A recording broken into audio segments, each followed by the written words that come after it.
Work life balance শব্দটা always growth পরিপন্থী।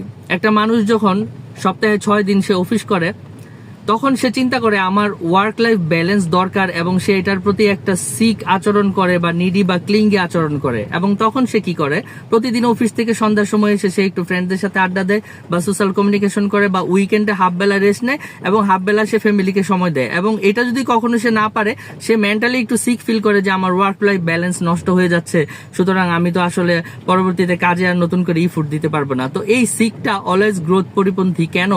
আমরা যারা জব করি সপ্তাহে 6 দিন, সারাটা দিন টাইম ইফোর্ট সব আমরা কোম্পানির কাছে বিক্রি করে দিলাম। এখন আমার কাছে এক্সট্রা টাইম গ্রোথের জন্য কিন্তু আছে এই সন্ধ্যা আর আছে এই উইকেন্ডটা, এছাড়া কিন্তু আমার কোনো টাইম নাই।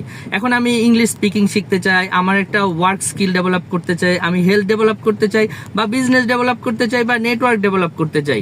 যে কোনো ডেভেলপমেন্ট, যে কোনো গ্রোথের জন্য আমার কাছে একমাত্র ক্যাপিটাল পুঁজিটা রয়ে গেল শুধু এই প্রতিদিন সন্ধ্যার সময় 2 ঘন্টা এবং হচ্ছে উইকেন্ড। এখন উইকেন্ড যদি আমি রেস্ট নেই, সোশ্যাল কমিউনিকেশন করি বা ওয়ার্ক লাইফ ব্যালেন্সের সিকনেসের পিছনে কাটাই, তাহলে আমার কাছে আর কোনো টাইম লেফট থাকতেছে না যেটা দিয়ে আমি গ্রো করতে পারি। সুতরাং ওয়ার্ক লাইফ ব্যালেন্স শব্দটা অলওয়েজ গ্রোথ পরিপন্থী। যদি কেউ আসলে গ্রোথ চায় অনেস্টলি, তাহলে ওয়ার্ক লাইফ ব্যালেন্স তাকে স্যাক্রিফাইস করতেই হবে।